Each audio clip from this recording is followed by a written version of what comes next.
ಯಾವನ ಒಬ್ಬ ರೈತ ಏನ್ರಿ ಒಬ್ಬ ಮನುಷ್ಯ ಹಿಂಗ ಬಿಸಿಲೊಳಗ ಮಧ್ಯಾಹ್ನ 12 ಗಂಟೆಗೆ ಅಂದ ನಡ್ಕೋಂತ ನಡೆದಿದ್ದ. ಮಧ್ಯಾಹ್ನ 12 ಗಂಟೆ ಸಮಯ ನಡ್ಕೋತಿಂದ ಹೊಂಟಿದ್ದ. ಯಾವಾಗಿಂದ ಹೋಗ್ತಾ ಹೋಗ್ತಾ ಇರುವಂತ ಪ್ರಸಂಗದೊಳಗ ಕಾಲು ಸುಳ್ಳಕತ್ತು, ತಲೆ ಸುಳ್ಳಕತ್ತು. ಮನಸ್ಸಿಗೆಂದ ಬಹಳ ಬೇಜಾರಾಗಿಬಿಡ್ತು. ಏನು ಬಿಸಿಲಪ್ಪ ಇದು, ಬಹಳ ಬಿಸಿಲಾದಲ್ಲ ತಿಳ್ಕೊಂಡು ಆ ಕಡೆ ಈ ಕಡೆ ನೋಡಿದ್ರಾಗಿಂದ ಒಂದು ಗಿಡ ಕಾಣ್ತು. ಹೋದ, ಆ ಗಿಡದ ಕೆಳಗಿಂದ ಕುಂತ.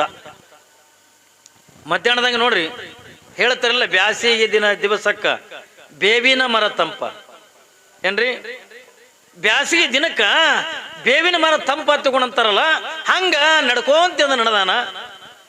ಪಾಪ ಸಿಕ್ಕಾಪಟ್ಟೆ ಬಿಸಿಲದೆ. ಹೋಗಿ ಆ ಗಿಡದ ಕೆಳಗಿಂದ ಕುಂತು ಮನಸ್ಸಿನಾಗಿಂದ ವಿಚಾರ ಮಾಡ್ದ, ಏನಪ್ಪ ಎಷ್ಟು ತಂಪದ ಗಿಡ, ಬಹಳ ಆನಂದ ಆಯ್ತು, ಬಹಳ ಆನಂದ ಆಯ್ತು. ನೋಡ್ರಿ ಬಿಸಿಲಾಗ ನಾವು ಒಂದು ಸ್ವಲ್ಪ ಅಂದ ಗಿಡದ ನೆಳ್ಳಿಗೆ ನಾವು ಕುಂತೀವಿ ಎತ್ತಿಕೊಂಡ್ರ ಎಷ್ಟು ಆರಾಮನ ಅನಿಸ್ತದ್ರಿ, ಬಹಳ ಆನಂದ ಅನಿಸ್ತದೆ. ಯಾವಾಗ ಗಿಡದ ನೆಳ್ಳಿಗೆಂದ ಕುಂತ ಮನಸ್ಸಿಗಿಂದ ಬಹಳ ಖುಷಿ ಆಯ್ತು, ಬಹಳ ಆನಂದ ಆಯ್ತು. ಎಷ್ಟು ತಂಪದಪ್ಪ, ಮನಸ್ಸಿಗೆ ಬಹಳ ಸಮಾಧಾನ ಆಯ್ತು. ಅವಾಗ ಅವ ಏನು ಮಾಡ್ದ, ಏನು ನೆರಳಂದೆ, ನೆರಳು ಆನಂದ ಸಿಕ್ತು. ಒಂದ್ ತೊಡೆ ಬಾಯಿ ಒಣಗಿ ಬಿಟ್ಟದ, ಕುಡಿಯಕ್ಕೆ ನೀರಿದ್ರೆ ಚಲೋ ಹಾಕಿತ್ತು ಅಂದ. ಏನ್ರಿ ಹೋಗಿ ಕೂತಾನೆಲ್ಲಿ ಯಾರ್ದು ಹೊಲದಾಗ ಒಂದು ಗಿಡದ ಕೆಳಗ. ಆದ್ರೆ ಏನ್ ಬೇಡಕತ್ತಾನ, ನೆಳ್ಳ ಬಾಳ ನೆರಳಿತ್ತು, ಗಿಡ ಬಾಳ ತಂಪ. ಹೋಗಿ ಅದ್ರ ಕೆಳಗಿಂದ ಕುಂತು ಸುಮ್ಮನೆ ಕುಂದ್ರಲಿಲ್ಲ. ಏನ್ರಿ ನಾರದ ಮಹಾಮುನಿಗಳು ಈ ಜಗತ್ತಿನ ಇತಿಹಾಸವನ್ನ ಸಕಲ ದೇವಾನುದೇವತೆಗಳ ಎದುರಿಗೆಂದ ಹೇಳಲಿಕ್ಕತ್ತಾರೆ. ಏನನ್ನ ತಿಳ್ಕೊಂಡ ಕೇಳಿದ್ರೆ, ಭಗವಂತ ನಿನ್ನ ಕೃಪೆಯಿಂದ ಈ ಭೂಮಿಗೆ ಅವತಾರ ತಾಳಿರ್ತಕ್ಕಂಥ ಮನುಷ್ಯ ಜೀವಿಗಳೆಲ್ಲ ನಿನ್ನ ಧ್ಯಾನ ಇಲ್ಲ, ನಿನ್ನ ನಾಮಸ್ಮರಣೆ ಇಲ್ಲ, ನಿನ್ನ ಪೂಜೆ ಇಲ್ಲ, ಯಾವುದೂ ಕೂಡ ಇರ್ಲಾರ್ದೇನೆ ಮನುಷ್ಯ ಜೀವಿಗಳೆಲ್ಲ ವ್ಯರ್ಥವಾಗಿ ಅಂದ್ರೆ ಜೀವನವನ್ನ ಕಳೀಲಿಕ್ಕತ್ತಾರೆ. ಎಲ್ಲಿ ನೋಡ್ತೇಲೆ ಅಂದ್ರೆ ಅಧರ್ಮ ಅಂತಕ್ಕಂಥದ್ದು ತಾಂಡವಾಡ್ಲಿಕ್ಕತ್ತದೆ. ಕೊಲೆ, ಸುಲಿಗೆ, ಅನ್ಯಾಯ, ಅತ್ಯಾಚಾರಗಳಿಂದ ಕೂಡಿರ್ತಕ್ಕಂಥ ಈ ಮನುಷ್ಯ ಜನ್ಮ ಏನಾದ್ರೂ ಮಾಡಬೇಕು, ಈ ಮನುಷ್ಯ ಜೀವಿಗಳನ್ನ ನೀನು ಉದ್ಧಾರ ಮಾಡಬೇಕು ಪರಮಾತ್ಮ. ಯಾಕಂದ್ರ ನಿನಗೇನೆಲ್ಲ ಮಾತುಗಳನ್ನ ಕೊಟ್ಟು, ಸೌಂಡ್ ಯಾಕೋ ಇದು ಆಯ್ತು ನೋಡು, ಪೂರಾ ಭಾಳ ಇದಾಗ್ಯದ, ನಮ್ಗೆ ಏನ್ರ ಕೇಳ್ಬೇಕಿಲ್ಲದು. ನನಗೆ ಇದು ಬೀಳ್ತಾವ ಮೈಕ್. ಎಲ್ಲಿ ಮನುಷ್ಯ ಜೀವಿಗಳೆಲ್ಲ ಕೇವಲ ಕೊಲೆ, ಸುಲಿಗೆ, ಅನ್ಯಾಯ, ಅತ್ಯಾಚಾರದೊಳಗೆ ಅಂತ ತೊಡಗಿರ್ತಕ್ಕಂಥ ಮನುಷ್ಯ ಜೀವಿಗಳು.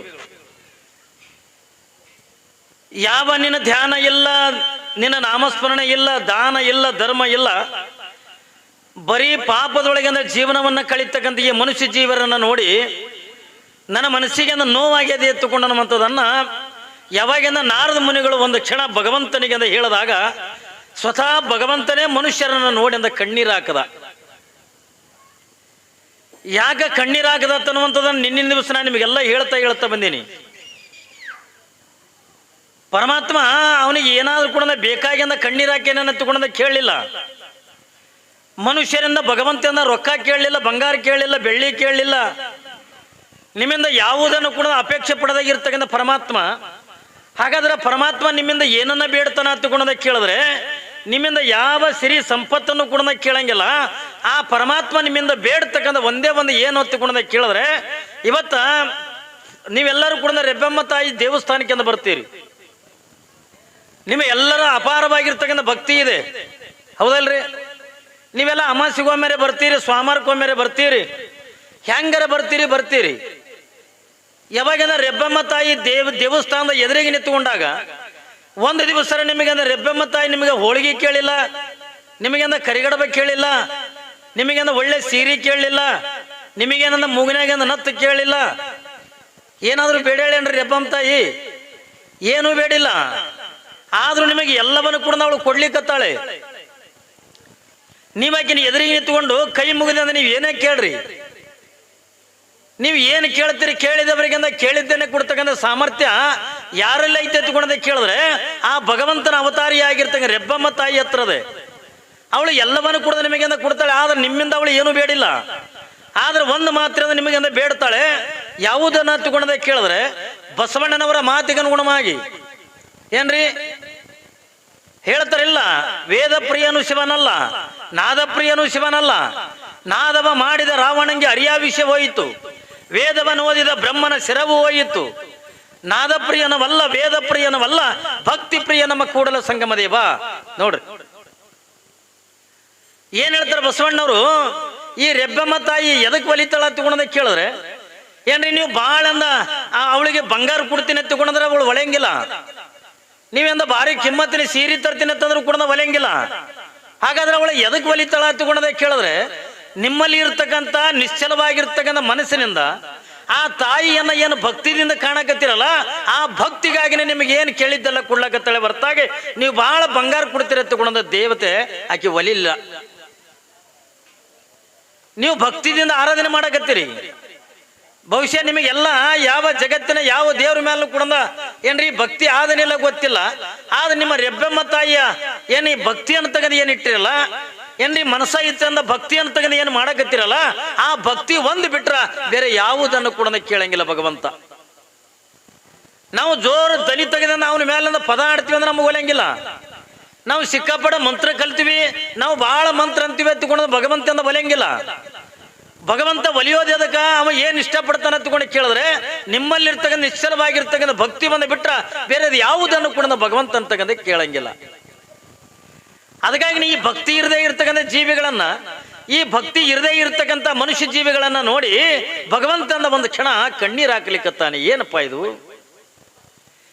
ಇವರು ಎಲ್ಲವನ್ನೂ ಕೂಡ ಕೊಟ್ಟೆ ಏನ್ರಿ ಪರಮಾತ್ಮನಿಗಂದ ಏನಂತ ಕರೀತಾರ? ಪರಮಾತ್ಮನಿಗಂದ ಕಲ್ಪವೃಕ್ಷ ಹತ್ತುಗುಣ ಕರೀತಾರೆ, ಪರಮಾತ್ಮನಿಗಂದ ಕಾಮದಿ ಅನ್ನುವಂತ ಗುಣದ ಕರೀತಾರೆ. ಯಾಕೆ ಅವನಿಗಂದ ಕಲ್ಪವೃಕ್ಷ ಅಂತಾರ ತಗೊಂಡು ಕೇಳಿದ್ರೆ ಸುಮ್ಮನೆ ಒಂದು ಉದಾಹರಣೆ ಹೇಳ್ತೀನಿ ನಿಮಗ. ಯಾವನ ಒಬ್ಬ ರೈತ ಏನ್ರಿ ಒಬ್ಬ ಮನುಷ್ಯ ಹಿಂಗ ಬಿಸಿಲೊಳಗ ಮಧ್ಯಾಹ್ನ 12 ಗಂಟೆಗೆ ಅಂದ ನಡ್ಕೋಂತ ನಡೆದಿದ್ದ. ಮಧ್ಯಾಹ್ನ 12 ಗಂಟೆ ಸಮಯ ನಡ್ಕೋತಿಂದ ಹೊಂಟಿದ್ದ. ಯಾವಾಗಿಂದ ಹೋಗ್ತಾ ಹೋಗ್ತಾ ಇರುವಂತ ಪ್ರಸಂಗದೊಳಗ ಕಾಲು ಸುಳ್ಳಕತ್ತು, ತಲೆ ಸುಳ್ಳಕತ್ತು. ಮನಸ್ಸಿಗೆಂದ ಬಹಳ ಬೇಜಾರಾಗಿಬಿಡ್ತು. ಏನು ಬಿಸಿಲಪ್ಪ ಇದು, ಬಹಳ ಬಿಸಿಲಾದಲ್ಲ ತಿಳ್ಕೊಂಡು ಆ ಕಡೆ ಈ ಕಡೆ ನೋಡಿದ್ರಾಗ ಒಂದು ಗಿಡ ಕಾಣ್ತು. ಹೋದ, ಆ ಗಿಡದ ಕೆಳಗಿಂದ ಕುಂತ. ಮಧ್ಯಾಹ್ನದಾಗ ನೋಡ್ರಿ ಹೇಳ್ತಾರಲ್ಲ, ಬ್ಯಾಸಿಗೆ ದಿವಸಕ್ಕ ಬೇವಿನ ಮರ ತಂಪ ಏನ್ರಿ, ಬ್ಯಾಸಿಗೆ ದಿನಕ್ಕ ಬೇವಿನ ಮರ ತಂಪ ತಗೊಂಡಂತಾರಲ್ಲ ಹಂಗ ನಡ್ಕೊಂತ ನಡೆದಾನ. ಪಾಪ ಸಿಕ್ಕಾಪಟ್ಟೆ ಬಿಸಿಲದೆ ಹೋಗಿ ಆ ಗಿಡದ ಕೆಳಗಿಂದ ಕುಂತು ಮನಸ್ಸಿನಾಗಿಂದ ವಿಚಾರ ಮಾಡ್ದ, ಏನಪ್ಪ ಎಷ್ಟು ತಂಪದ ಗಿಡ, ಬಹಳ ಆನಂದ ಆಯ್ತು, ಬಹಳ ಆನಂದ ಆಯ್ತು. ನೋಡ್ರಿ ಬಿಸಿಲಾಗ ನಾವು ಒಂದು ಸ್ವಲ್ಪ ಅಂದ ಗಿಡದ ನೆಳ್ಳಿಗೆ ನಾವು ಕುಂತೀವಿ ಎತ್ತಿಕೊಂಡ್ರ ಎಷ್ಟು ಆರಾಮನ ಅನಿಸ್ತದ್ರಿ, ಬಹಳ ಆನಂದ ಅನಿಸ್ತದೆ. ಯಾವಾಗ ಗಿಡದ ನೆಳ್ಳಿಗೆಂದ ಕುಂತ ಮನಸ್ಸಿಗಿಂದ ಬಹಳ ಖುಷಿ ಆಯ್ತು, ಬಹಳ ಆನಂದ ಆಯ್ತು. ಎಷ್ಟು ತಂಪದಪ್ಪ, ಮನಸ್ಸಿಗೆ ಬಹಳ ಸಮಾಧಾನ ಆಯ್ತು. ಅವಾಗ ಅವ ಏನು ಮಾಡ್ದ, ಏನು ನೆರಳಂದೆ, ನೆರಳು ಆನಂದ ಸಿಕ್ತು. ಒಂದ್ ತೊಡೆ ಬಾಯಿ ಒಣಗಿ ಬಿಟ್ಟದ, ಕುಡಿಯಾಕ ನೀರಿದ್ರೆ ಚಲೋ ಹಾಕಿತ್ತು ಅಂದ. ಏನ್ರಿ ಹೋಗಿ ಕೂತಾನೆಲ್ಲಿ ಯಾರ್ದು ಹೊಲದಾಗ ಒಂದು ಗಿಡದ ಕೆಳಗ.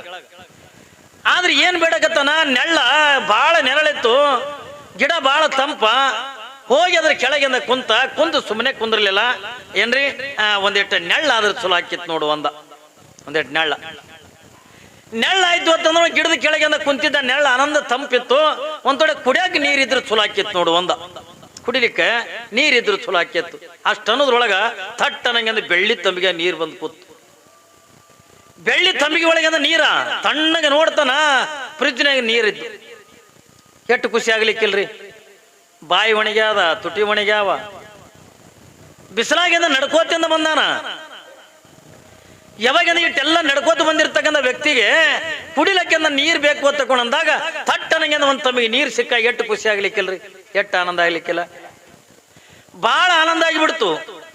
ಯಾವಾಗಿಂದ ಆನಂದ ಆಗಿಂದ ನೀರು ಕುಡ್ದ, ಆ ಕಡೆ ಈ ಕಡೆ ನೋಡ್ದ, ಯಾರೂ ಕಾಣ್ಲಿಲ್ಲ. ಇದೇನಿದು ಆಶ್ಚರ್ಯ, ಸುತ್ತಮುತ್ತಲೇ ಯಾರು ಇಲ್ಲ.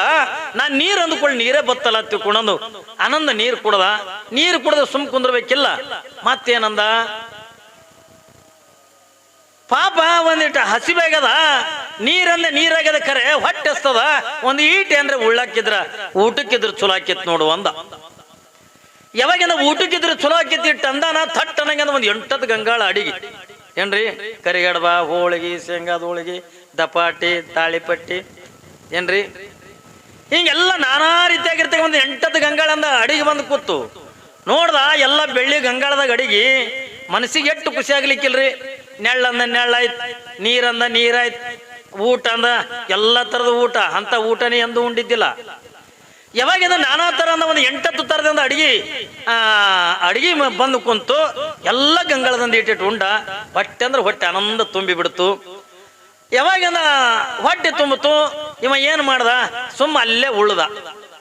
ಏನಪ್ಪ ನೀರಂದೆ ನೀರಾಯ್ತು, ಊಟ ಅಂದೆ ಊಟ ಆಯ್ತು, ಇದು ಏನಿದು ಮಕ್ಕೋಬೇಕತ್ತ ಒಂದು ಈಟ್ ಮಕ್ಕೊಂಡೆ ಎದ್ದು ಹೋಗ್ಬೇಕತ್ತಂದ್ರ ಇದು ಪೂರಾ ಹೆಂಟಿ ಮೈಗೆ ಒತ್ತಲಕತ್ತವಲ್ಲ. ಒಂದು ಈಟಿಂದ ಗಾದಿ ಇದ್ರೆ ಬೇಸಿ ಹಾಕಿತ್ತು ಅಂದ. ನೋಡ್ರಿದು ಅಡವ್ಯಾಗ ಒಂದು ಈಟ್ ಗಾದಿ ಇದ್ರೆ ಚಲೋ ಹಾಕಿತ್ತು ಅಂದ. ಥಟ್ ಅನ್ನಂಗಂದ ಹಂಗೆ ಸ್ಪ್ರಿಂಗಿನ ಗಾದಿ ಬಂದ್ಬಿಡ್ತು. ಸ್ಪ್ರಿಂಗಿಂದ್ರಿ ಅಂತ ಗಾದಿ ಮೇಲೆ ನಾವು ಎಂದೂ ಕುತ್ತೇ ಇಲ್ಲ ಬಿಡು ಏನ್ರಿ. ಸ್ಪ್ರಿಂಗಿನ ಗಾದಿ ಯಾವಾಗಂದ ನೋಡ್ತಾನೆ ಮ್ಯಾಲ ಕುಂತು ಹಿಂಗೆ ಕುಂದ್ರೊಳಗೆ 5-6 ಸರಿ ಕುಣಿಸ್ತದ ಗಾದಿ. ಇವನಿಗೆ ಭಾರಿ ಖುಷಿ ಆಯ್ತು, ಆನಂದ ಮಕ್ಕೊಂಡು ಏನ್ ತಿಳಿತೀನಲ್ಲ ಮತ್ತೆ ಎದ್ದು ಕೂತು ಇದೇನಿದು ಆಶ್ಚರ್ಯ ಏನ್ರಿ, ನೆರಳಂದೆ ನೆರಳಾಯ್ತು, ನೀರಂದೆ ನೀರಾಯ್ತು, ಇಟ್ಟೆಲ್ಲಾನು ಕುಡ್ದಾಯ್ತು, ಗಾದಿ ಅಂದೆ ಗಾದಿನೂ ಬಂದದ. ಒಂದು ಹೆಣ್ಣಿದ್ರು ಚಲೋ ಹಾಕಿತ್ತು ನೋಡು ಒಂದ ಏನ್ರಿ.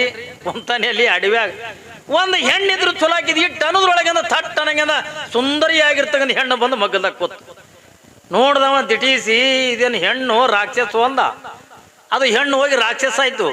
ಎಪ್ಪೋ ಇದನ್ನ ತಿತ್ತದ ಅಂದ, ತಿಂದೇ ಬಿಡ್ತದ. ಇವ ಕುಂತನಲ್ಲಿ ಇವ ಸಾಮಾನ್ಯ ಗಿಡದ ಕೆಳಗಿಂದ ಕುಂತಿಲ್ಲ. ಇವ ಕುಂತಿರ್ತಕ್ಕಂಥ ಗಿಡ ಯಾವ್ದು ಹತ್ತುಕೊಂಡ ಕೇಳಿದ್ರೆ ಅದಕ್ಕೆ ಕಲ್ಪವೃಕ್ಷ ಹತ್ತುಕೊಂಡ ಕರೀತಾರೆ. ಅಂದ್ರ ಗಿಡದ ಕೆಳಗಿಂದ ಕುಂತು ನೀವು ಏನ್ ಬೇಡ್ತಿರಲ್ಲ, ನೀವು ಬೇಡಿದವರಿಗಿಂದ ಬೇಡಿದ್ದೇನೆ ಕೊಡ್ತಕ್ಕಂಥ ಶಕ್ತಿ ಆ ಯಾವ ಗಿಡಕ್ಕಿರ್ತದ, ಕಲ್ಪವೃಕ್ಷ ಗಿಡಕ್ಕಿರ್ತದಲ್ಲ.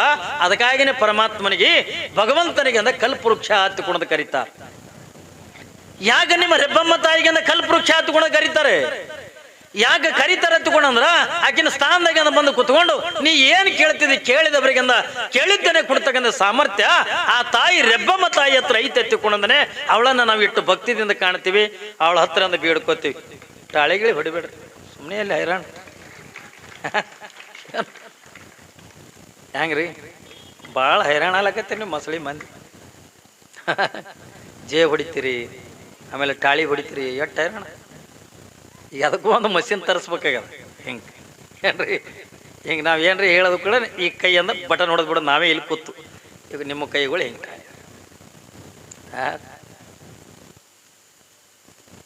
ಅಂತ ಏನೆಲ್ಲನೂ ಕೂಡ ಕೊಡ್ತಕ್ಕಂಥ ಸಾಮರ್ಥ್ಯ ಇರ್ತಕ್ಕಂಥ ದೇವರು ಇವತ್ತು ಭಗವಂತ ಇಷ್ಟೆಲ್ಲವನ್ನು ಕೂಡ ಕೊಟ್ಟಾನೆ.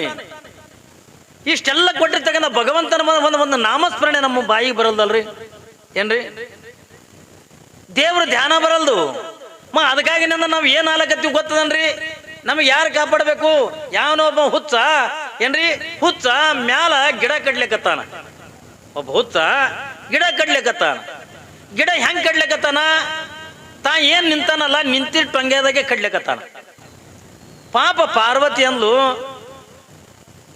ಅಲ್ರಿ, ನೋಡ್ರಿ ಅದು ಪಾಪ ಹುಚ್ಚ ಪರಮಾತ್ಮನಿಗೆ ಅನ್ನಕತ್ತಾಳಕಿ ಪಾರ್ವತಿ. ಅದು ಹುಚ್ಚ ಯಾವ ಟೊಂಗೆದ ಮೇಲೆ ನಿಂತದ ಅದೇ ಟೊಂಗೆನ ಕಡ್ಲಿಕತ್ತಾನ, ಒಂದಿಟ್ಟು ಹೋಗಿ ನೀವು ಕಾಪಾಡ್ರಿ ಅಂದ್ಲು. ಅವಾಗ ಪರಮಾತ್ಮ ಅಂದ, ತಾಯಿಗಿಂತ ದೇವರಿಲ್ಲ, ಉಪ್ಪಿಗಿಂತ ರುಚಿ ಇಲ್ಲ ಅಂತಾರ, ನೀ ಹೋಗಿ ಕಾಪಾಡು ಅಂದ್ಲು. ಪರಮಾತ್ಮ ಅಂದ, ನೀ ಹೋಗಿ ಕಾಪಾಡು, ನಾನೇ ಯಾಕೆ ಕಾಪಾಡ್ಬೇಕು? ಇಲ್ಲಿಲ್ಲ, ನೀವು ಗಂಡ ಮಕ್ಕಳು ಹಾಕಿರಿ, ನೀವು ಕಾಪಾಡ್ರಿ. ಇಲ್ಲಿಲ್ಲ, ನೀ ತಾಯಿದಿ, ನೀ ಕಾಪಾಡು. ಅವ ಇಬ್ರು ಜಗಳಾಡ್ಲಕತ್ರು, ಪರಮಾತ್ಮ ಪಾರ್ವತಿ ಇಬ್ರು ಜಗಳಾಡುವಂತ ಪ್ರಸಂಗದೊಳಗ ಅವಾಗ ಪರಮಾತ್ಮಂದ ಪಾರ್ವತಿ, ಆ ಹುಚ್ಚನ ಕಾಲಾಗ ನೀ ಯಾಕೆ ಜಗಳ ತೆಗಿಲಕತ್ತಿ ನನ್ನ ಜೋಡಿ? ಒಂದು ಕೆಲಸ ಮಾಡೋನು, ಈಗ ಹೆಂಗ ಅಂದ ಇನ್ನೊಂದು ಏಟು ಹೊಡೆದ್ರೆ ಅಂದ ಟೊಂಗೆ ಮುರಿತದ, ಟೊಂಗೆ ಜೋಡಿ ಅವನು ಬೀಳ್ತಾನ. ಬೀಳು ಹೊತ್ನ ಯವ್ವಾತ್ಕೊಂಡು ಅಂದಂದ್ರ ನೀ ಕಾಪಾಡು ಏನ್ರಿ. ಬೀಳು ಹೊತ್ನ್ಯಾಗ ಯಾರಿದ್ರು ಕೂಡ ಗಂಡ ಮಕ್ಕಳು ನೋಡಿ ಯವ್ವ ಆತರ, ಹೌದಿಲ್ಲ? ಪರಮಾತ್ಮ ಏನಂದ, ಅವ ಬೀಳುವಂತ ಪ್ರಸಂಗದೊಳಗ ಯವ್ವ ಅಂದ್ರೆ ನೀ ಕಾಪಾಡು, ಎಪ್ಪಾತ್ಕೊಂಡಂದ್ರ ನಾ ಕಾಪಾಡ್ತೀನಿ ಅಂದ. ಈಕೆ ಏನಂದ್ಲು, ಹೆಂಗೂ ಗಂಡ ಮಕ್ಕಳು ಅಪ್ಪನೇ ಅಂತ ಅವತ್ತ ಈಕಿ ಹೆಂಗೂ ಅಂದ ಆ ಮನುಷ್ಯರಂದ ಯವ್ವಾತ್ಕೊಂಡಂತಾರ ತಿಮ್ಮ ಪರಮಾತ್ಮ. ಯಾವಾಗಿಂದ ಒಂದು 2 ಏಟ್ ಅಂದ ಟೊಂಗೆಕಿಂದ ಹೊಡೆದ ಮ್ಯಾಲಿಂದ ಗಿಡದಂದು ಟೊಂಗೆ ಜೋಡಿ ಇದು ಬೀಳ್ಲಕತ್ತ. ಯಾವಾಗಿಂದ ಬೀಳ್ತಾ ಬೀಳ್ತಾ ಬೀಳ್ತದೆ ನೆಲಕ್ಕೆ ಅಂದ ಬಿತ್ತಾಯ್ತು. ಬಿದ್ದು ಕೂಡಲೇ ಇದು ಯವ್ವನೂ ಅಲ್ಲಿಲ್ಲ ಯಪ್ಪನೂ ಇಲ್ಲ, ಹುಯ್ಕತ್ತದ. ಯಾರು ಕಾಪಾಡ್ಬೇಕು? ಅಲ್ರಿ, ಯವ್ವ ಅಂದ್ರ ಪಾರ್ವತಿ ಕಾಪಾಡ್ತಿದ್ಲು, ಯಪ್ಪ ಅಂದ್ರ ಪರಮಾತ್ಮ ಕಾಪಾಡ್ತಿದ್ದ. ಇದು ಯವ್ವನೂ ಇಲ್ಲ ಯಪ್ಪನೂ ಇಲ್ಲ, ಹುಯ್ಕತ್ ಬಿತ್ತದ. ಯಾರು ಕಾಪಾಡ್ತಾರ್ರಿ? ಅಲ್ಲ, ನಮ್ಮ ಬಾಯಾಗಂದ ಒಂದು ಒಳ್ಳೇದೊಂದು ಮಾತುಗಳು ಬರಲ್ಲಂಗಿಲ್ಲ ಏನ್ರಿ? ಭಗವಂತನ ಧ್ಯಾನ ಇಲ್ಲ, ಪರಮಾತ್ಮನ ನಾಮಸ್ಮರಣೆ ಇಲ್ಲ, ಯಾವುದು ಕೂಡ ಇರ್ಲಾರ್ದೇನೆ ಜೀವನ ಕಳೀತಕ್ಕಂಥ ನೋಡಿ ಸ್ವತಃ ಪಾರ್ವತಿನಿ ಅಂತಾಳೆ ಪರಮಾತ್ಮ. ನಾನೆಂದ ಭೂಲೋಕಕ್ಕೆಂದ ಹೋಗ್ತೀನಿ. ಹೋಗಿ ನಾ ಏನ್ ಮಾಡ್ತೀನಿ ಅಂತ ಕೂಡ ಕೇಳಿದ್ರ, ಈ ಮನುಷ್ಯ ಜೀವಿಗಳನ್ನ ಇವರನ್ನೆಲ್ಲ ಧರ್ಮವಂತರನ್ನಾಗಿ ಮಾಡಿ